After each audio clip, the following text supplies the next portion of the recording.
Ask yourself, what has our impact been? Because the natural world and ours are intrinsically linked.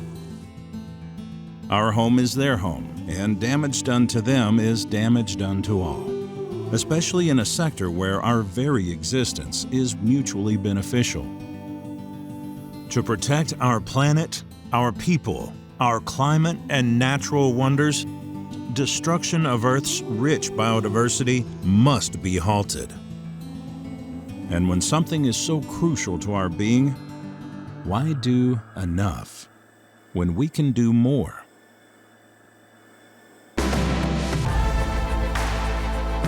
Green shoots can be nurtured into jungles. Protected wildlife can grow into herds, shoals, prides, hives, and beyond. So it's not just about stopping the tide, but turning it too. Reclaiming lost biodiversity and reclaiming our narrative, from aggressors to stewards to restorers and more. We can experience the world in a way that is good for the world. We can accelerate decarbonization by solving the biodiversity crisis, protecting and preserving while recovering and supporting, through our individual and organizational behavior, through nature-positive actions.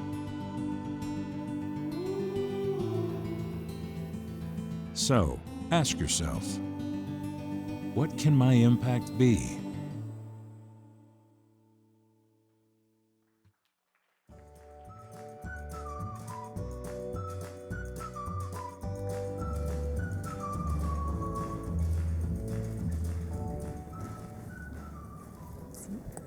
Well, welcome to a panel where we're going to talk about human nature versus, I think we can say, nature, or hopefully together with nature in a peaceful coexistence.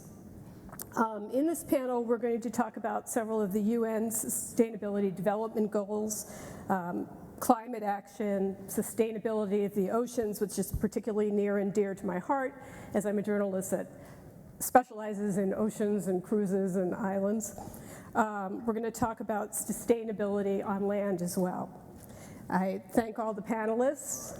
We've got Daniel, who I had the pleasure of having lunch with, and Megan, and my old friend Rick Sasso. Maybe I say long-time friend, but. So the overarching question for this panel, which we can go back to, as we proceed, is do we need to redefine the travel and tourism sector so that it more actively contributes to regenerating nature and biodiversity? In what ways? What's our responsibility as a travel and tourism sector? So please feel free to hit that, and I'll come back to it at the end. I also want to remind the audience that we very much welcome questions if you'd like to submit them. Let's start with how can the travel and tourism sector better support and educate travelers on the health of our planet, threatened ecosystems, and endangered species? Who would like to look at that one? Maybe Daniel? Yeah? Yeah, I'm very happy to.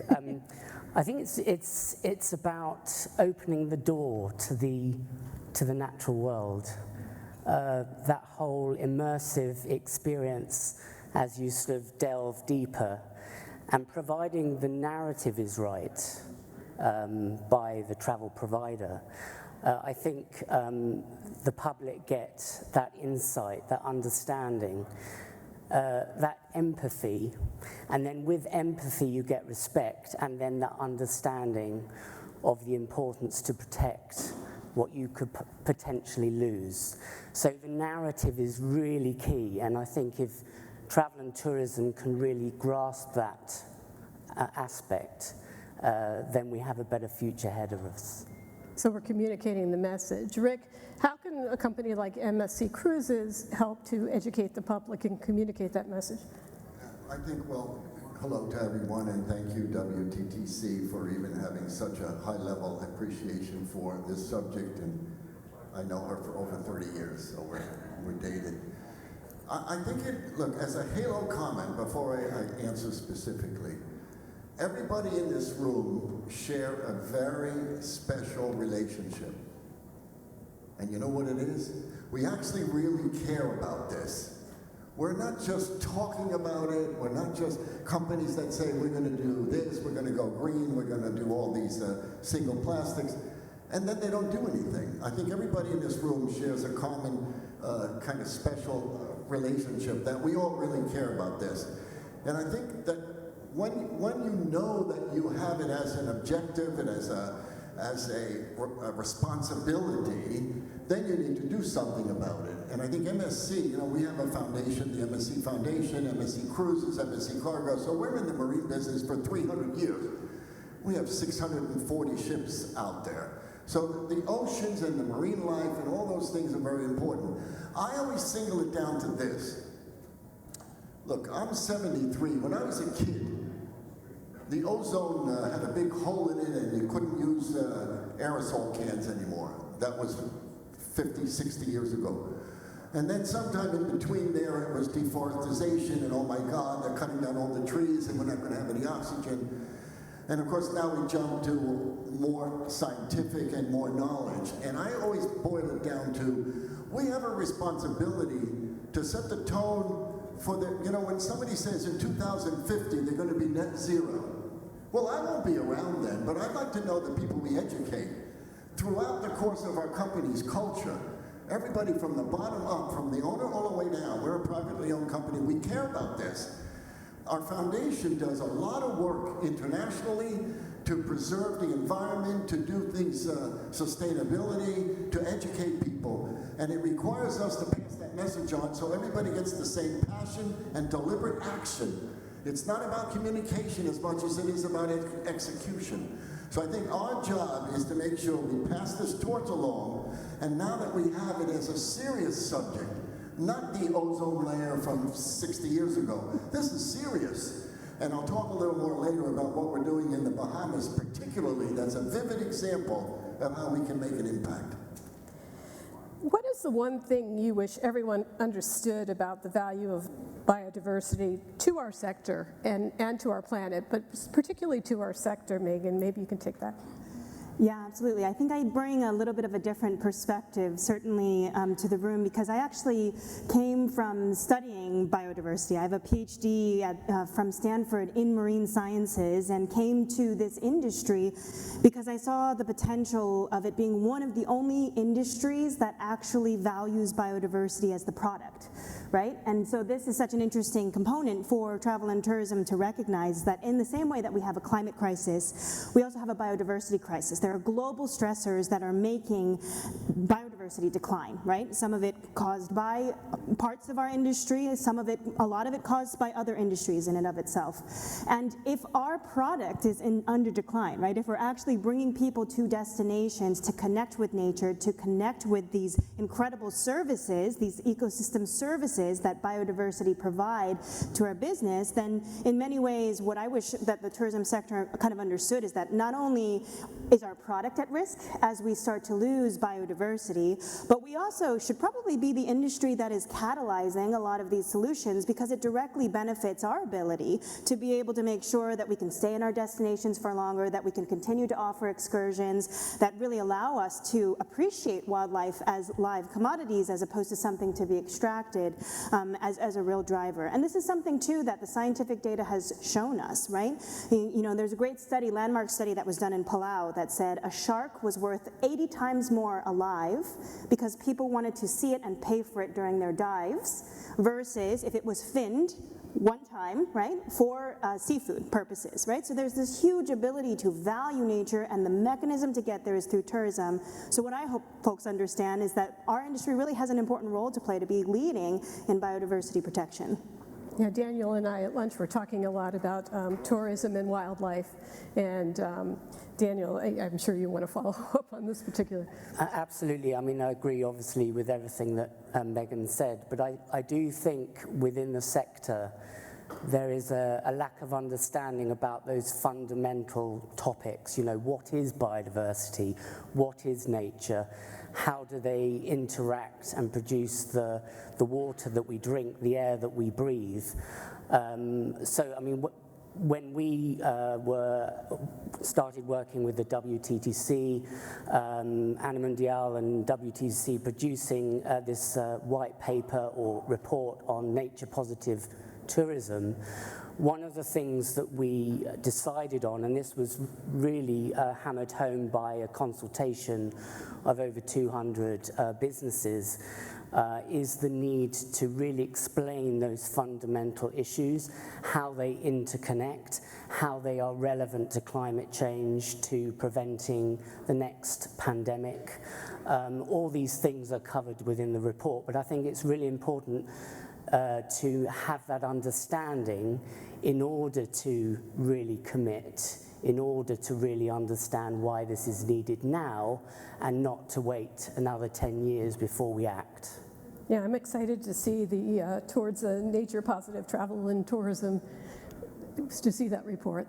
That'll be fascinating. Of course, one thing we have to do is everybody wants to have the picture with the wild animal behind them, and one thing that we definitely have to do is educate people never to turn their back on a wild animal so they can take their selfie. And hopefully, hopefully that's part of the efforts. Does the sector need more transparency and accountability across industries and towards consumers, Rick?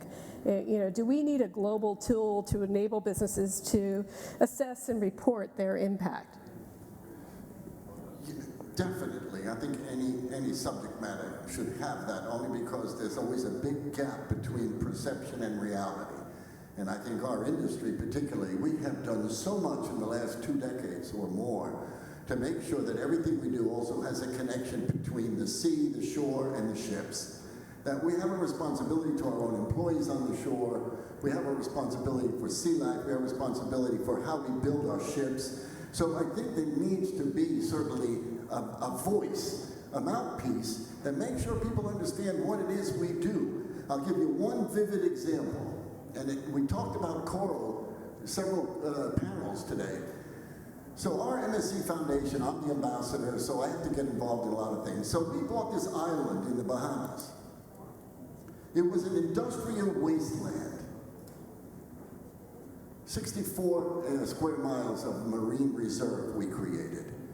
On that island, we now created a facility, a research center, with cooperation with academia, NGOs, and scientists, that there is now a research center in the Bahamas that we're going to create a super coral. So let me give you a quick detail. Coral makes up 1% of the ocean floor, yet it sponsors and supports 25% of the ecosystem. 1%, 25%. It's dying at a faster rate than anything you can imagine. In fact, in probably 20 years, it'll all be gone. So we're creating a science facility in the Bahamas to study this coral so we can find out which coral survives more of this warming temperature of the oceans and whatever, the environmental effects. So that's just one place. We produce a report that's 100 pages every year of the things we do. And nobody knows probably 99 of them. So yes, we need a mouthpiece, we need to be able to articulate it better and to show the facts and why this connection to every species has a connection to us and a responsibility for us to fix. Well, one thing Daniel and I were talking about, which is probably near and dear to your heart in this realm too, is the need for scientists to work together with companies like cruise lines that are in the ocean all the time in terms of temperature measurements and this type of thing, and cruise lines really investing in that partnership with scientists so that they can be a vehicle for positive change. But Daniel, I'm sure you have comments on that. Yeah, I just in the opening address, there was the mention of COP15, and people will have heard of COP26, climate change. COP15 is focused on biodiversity action, and that meeting has been postponed for the last 2 years due to the pandemic, but it's supposed to be happening this summer. And one of the key elements to that is a requirement on business to really get involved in the whole biodiversity loss crisis, and to really identify their dependency on nature. So, why nature is important to their business, fundamentally everything, and then what their impacts are, and to report on those, on their mitigation actions year on year. So if COP15, if the parties of that convention agree to that Article 15, Target 15, Target 14, then fundamentally all businesses, not just travel and tourism, but all businesses will need to disclose their dependencies and impacts on nature. And I welcome that. It's really important to incorporate biodiversity protections in the mainstream of business decision making. Megan, how does that square with what Iberostar is looking at in the future? Yeah, I think one of the best things that I can do is to give some practical examples of how a company like Iberostar has really embraced biodiversity as a core part of its business case and its business structure. I'm the global head of our sustainability department, and I think one of the messages that also speaks to your earlier point is, you need that talent internally to be able to realize these projects that can help the business bottom line, right? None of us were experts in the spread of global infectious diseases, but we were able to find the changes that we needed necessary by hiring the teams or consultancies to figure out how to adjust our businesses to be able to respond to the pandemic. We can do the same thing for these sorts of crises, right? So we are now a team of over 25 people just in our sustainability office dedicated to strategy and implementation that then work directly with our entire operations teams in our 16 different countries and 100 hotels to be able to make this a reality. We have a commitment that all nature that surrounds Iberostar's properties are in improving ecological health alongside profitable tourism in the places that we operate in by 2030, right? So this means that every single one of our properties needs to be thinking about how they can contribute to our commitment to reach carbon neutrality by decarbonizing as much as possible, but also investing in blue carbon and in nature-based carbon sequestration in our destinations, how our businesses can help us to be able to boost resilience. For the last 3 years, our executive teams have identified that exposure to extreme weather and climate change is our #1 risk to the properties, above global pandemics, above geopolitical instability. And so our ability to use nature-based solutions to boost resilience, to work on our own programs on reef restoration, guided by science, informed by the fact that we understand a lot of these ecosystems are at risk, but actually building that into our business case to say, can this actually reduce our flooding incidences? Can we help to restore and recover the dunes that are right in front of our properties to make sure that flooding is less severe during hurricanes, which this is going to be one of the largest hurricane seasons on record. So now it becomes a very tangible reality for us. This and many other business cases, which we will be launching in our Coastal Health Roadmap at the UN Ocean Conference later in the summer, I think are great examples of how we've thought about our ability to say there's many reasons why these drivers need to be a part of how we operate in our destinations, and we need the talent and teams to be able to make that a reality. But when we are guided by science and we're able to think about how this fits into the business infrastructure, this helps us to really think about a practical example of how a business is embracing biodiversity protection. If I could just add an anecdote, because it's very kind of indicative of everybody's comments. And that island I spoke about, when we started doing that, now turtles are re-nesting on the island. Birds are flying back to the island because we planted vegetation.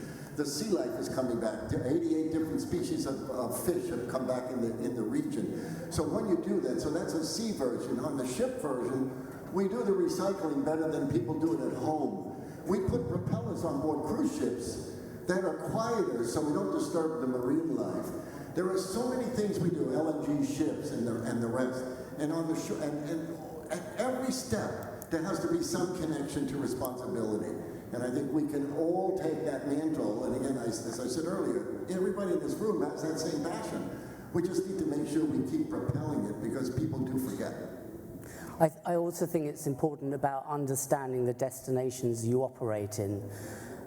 Because obviously, Megan, your company's understanding where your accommodations are located and the opportunities in those locations. And I think that's really key to having an effective nature-positive approach is understanding where your operations are, the potential impacts and measuring those impacts, mitigating those impacts, and then identifying the nature-related opportunities which are already existing within your current operations, your activities, your excursions. There are opportunities waiting just there for you to grab, rather than doing something completely arbitrary and going wherever the press is currently focused. Look at your own destinations, your own activities, and build from there.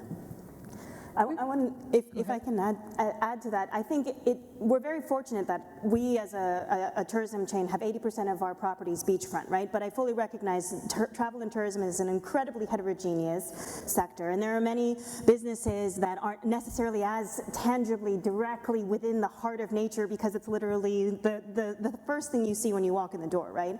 But I want to bring in as well that there's a lot of biodiversity challenges in our supply chains, in our food systems, right? And another way that a business can think about engaging in this is also looking at that work. Oxford just did a fascinating study that was published in Nature of looking at their biodiversity footprint, right? So just like you can look at your carbon footprint, you can look at your biodiversity footprint. And they found overwhelmingly that their largest impact was in their supply chain, right? The largest impact on biodiversity was in their supply chain. So this is one of the reasons why we're very passionate about, in particular as our starting kind of mechanism on seafood, because of that connection to the ocean, but also because it's one of the last wild harvests, right? It's not something that is farmed. Yes, aquaculture exists, it plays an important role, but it's also a last wild harvest, and so thinking about how our consumption practices around seafood is a really important component. That's an example of many ways that businesses can also engage, no matter where they're located, right, is also by thinking about the biodiversity impacts within their supply chain. I want to get into the role of government working with the private sector, but let me just say, we were talking earlier about blue-footed boobies in the Galapagos, you know, it was Daniel and I. And when I was in the Galapagos 10 years ago, I saw lots of them.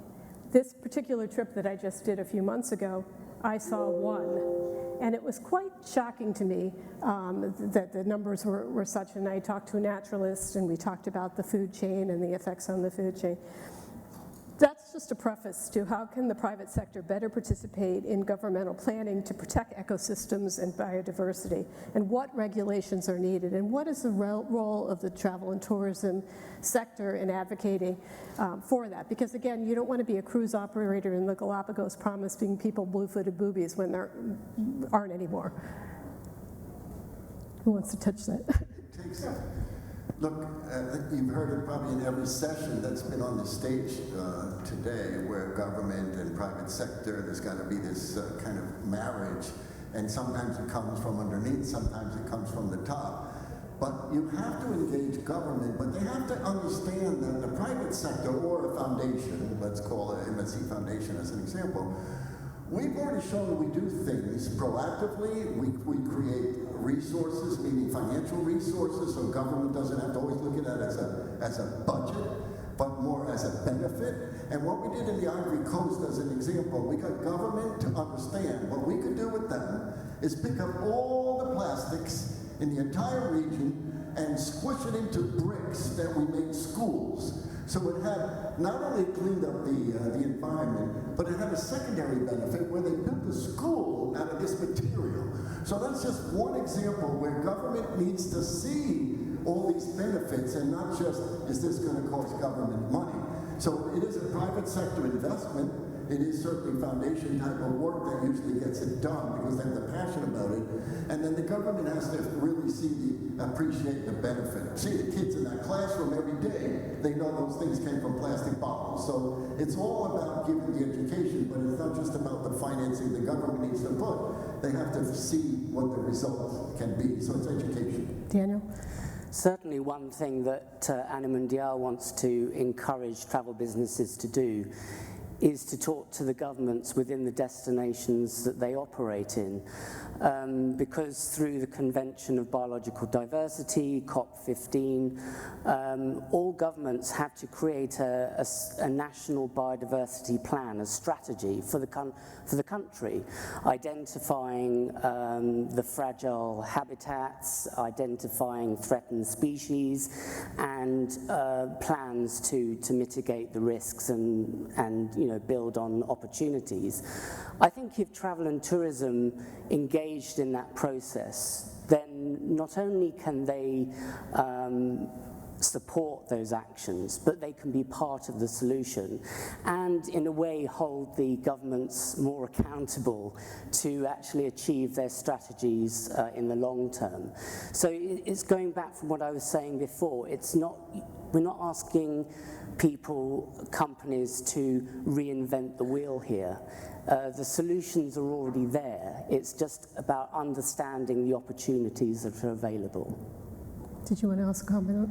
Yeah, I think one of the ways in which we're trying to make this a reality, right, is we have a commitment to reach carbon neutrality across our operations. We estimate that that's roughly decarbonizing 1 million metric tons relative to our 2019 baselines. And while we're very excited with our Science-Based Targets Initiative to soon announce the level of ambition that we have, because the supply chain has so much embodied carbon in it, we expect to need to offset about 500,000 metric tons by 2030 in order to reach our goal to be carbon neutral by 2030. There was a lot of technicality to say basically we have a business case for why we should be investing in offsetting carbon by protecting nature in our destinations. But we're not going to reinvent the wheel of the agenda on how it is that we should be investing in the protection of nature. The government already has plans on their protected areas and their need for ensuring that these are high quality, highly enforced protected areas. Their objectives right now to see, and great evidence that demonstrates that if we can protect 30% of the planet by 2030, have it under effective management systems that will have huge benefits in terms of our biodiversity protection. And so we're working to see how we can boost co-managements with government in some of our destinations to say, look, if we invest in an agenda that allows for the protection of biodiversity and bring in private sector investment, can we count the carbon as ours? That's from the additional management that we might be giving to these ecosystems, right? So these conversations have to happen in conjunction because they're synthesizing, governments are synthesizing on a much broader level than a single business can be thinking about. They're thinking about the development of the protection of the natural resources that are available at that scale. So it's absolutely fundamental to make sure that you're really having these discussions, having your Ministry of Tourism speak with the Ministry of the Environment, right, and look for those synergies on ways that, again, from that very kind of first comment, we should be the industry that's really pushing a biodiversity protection because we directly benefit from having healthy biodiversity in many destinations. And so those sorts of conversations are really interesting nexuses of how it is that tourism can help to work alongside government agendas for biodiversity protection. Just one quick point, Senator. If we could get politics out of government, we can get a lot more out of government, because obviously there's always this. Yeah. It's true. I mean, think about whether it's global warming or, I'm frustrated by it, but government needs to kind of separate itself from politics. But more importantly, and we saw this happen, thanks to the WTTC and the industry at large, we finally got the CDC to say, you know what, you don't need to test every day before you come into the US or vice versa. That was because it was a group effort. It wasn't just a cruise line or an airline or some entity saying, oh, please change that rule. We did it as a group. And I think our cruise industry does that in many fronts, because the cruise industry, when it comes to safety and environment, we are bonded like brothers. And we do things independently, like I talked about the foundation of MSC, but we also do things as a group. And groups like WTTC also have that power. So I think we need to raise our arms together because it gets more results quicker. I know Daniel wants to jump on this one too. Yeah, agree with the collaborative effort is definitely the way to go. But just to build on what Megan was saying, and your sort of challenge to us at the beginning of the discussion, is it's not about redefining travel and tourism, it's about repositioning it. And I think if we can get the ducks in the row, excuse the pun, then I think we can demonstrate, or travel and tourism can actually be the influencer of change, better valuing nature, ensuring best practice, holding governments accountable, reconnecting people with nature. I think travel and tourism can do all of that, providing it follows that responsible and sustainable approach. Thank you.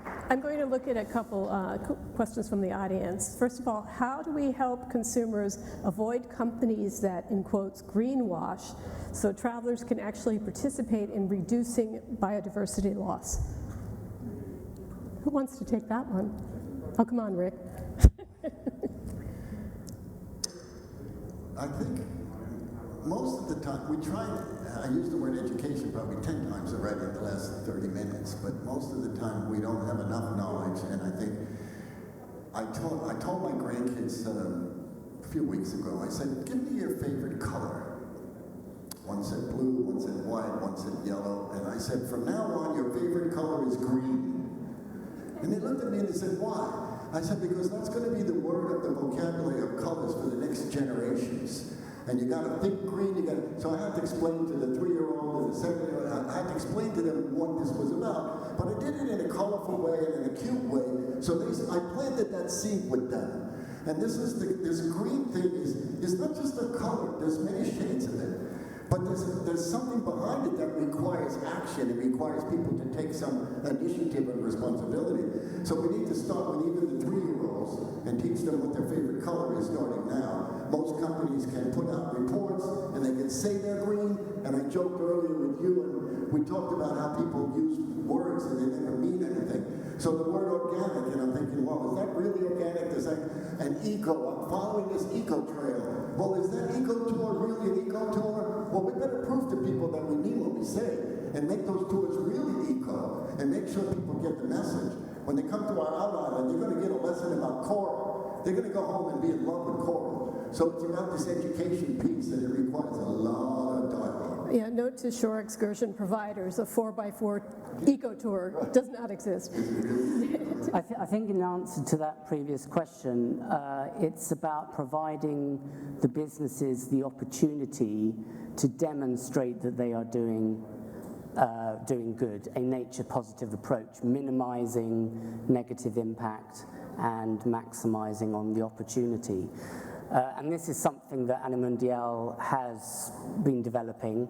We're calling it Animal Footprint, but it basically consolidates all the scientific expertise and targets and recommendations, and it allows businesses to review their activities, their performance, against those ideals and demonstrate that they are minimizing impact and maximizing an opportunity. So I think if you have those kind of initiatives, that transparency is there for the consumer to really select the companies that are proven to do good to the world. To follow up on that, we have an audience question. How can travel companies record their impact on nature? Maybe Megan, you want to, Megan? Yeah, so I think that we're still also working to develop what are the standards by which businesses should be measuring biodiversity. It took us a really long time to figure that out in the climate space, right? And now we've got carbon footprints and a single unit of measurement and tools that allow us to do that. You know, I can tell you an index that tells you roughly how much biodiversity there is, but it's a hard thing to measure, right? It's a hard thing to measure. But I think what is most important is for businesses to start to understand the ways in which they depend on nature, right? Whether it's very much in their face and it's a part of the product, or if it's a part of their supply chains. And what businesses start to need to do is to start to record an impact. Okay, what are the impacts around this, right?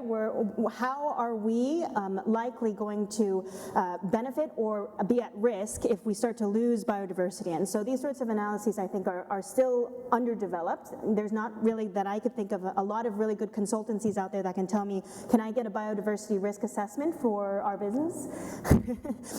But I think that part of this question is to start to also bring in our standards of how businesses should be measuring their footprint in biodiversity and reporting on that in their sustainability reports. But what I think is important for us to recognize too is that that should not, in my opinion, be on the burden of the consumer to need to look up before they're making a booking, right? That's something that maybe investors want to be putting pressure on the accommodation sector, or maybe we want to have that in a B2B setting, because you can get really technical and you can get really detailed in these 200-page reports to have that information, but a consumer should have the ability to just listen to a company speak to them with authenticity and see if their values match with the product that they're purchasing, right? And that we should also be very cautious about how much expectation we're putting on the consumer in terms of organizing our industry and doing the right thing for biodiversity protection. I think we need multiple reasons on why businesses should be engaging in understanding their impacts and also understanding how they can be working to improve on nature protection. And also, it's not something new. You know, lots of companies are already taking measures to minimize biodiversity loss. You know, we were talking about single-use plastics before. We were been talking about, you know, circularity and, you know, sustainable fuels and all this kind of thing. All of those have a negative impact on biodiversity. So I think it's really important that people recognize the 5 drivers of biodiversity loss and identifying how their business operations and activities are contributing to those drivers. So in the 60 seconds we have left, where should we be directing investments to reverse the biodiversity crisis, and what do you prioritize first? Who wants to grab that? Community. Community is where the impact happens. It's the local people obviously are impacted negatively normally by that impact on biodiversity and nature. It's those local people that understand the challenges and the solutions to those challenges. So this is not about giving donations to the big multinational companies, NGOs. This is about identifying genuine projects within the community that are doing amazing work to better protect it, and it's investing there. I think fortunately, you know, as Daniel was saying, there's drivers of biodiversity loss, right? And parts of business are impacting that. But fortunately, there's a kind of win-win here, right? Because one of the drivers of biodiversity loss is pollution. And so if you can work on lowering your own impact in your destinations, working on infrastructure to help with waste management in your destinations, you can start to really see that a lot of these topics overlap with each other. Our last panel on circularity, a lot of the next steps that you need to take in that help to remove some of the drivers, right, that are causing biodiversity decline. So I think what is one of the most important areas to invest in is making sure that your impact is as responsible as you can make it in any of the destinations in which you're operating. So we all have a responsibility, and it should start close to home. Well, thank you. I want to thank this panel. It was fascinating. Thank you.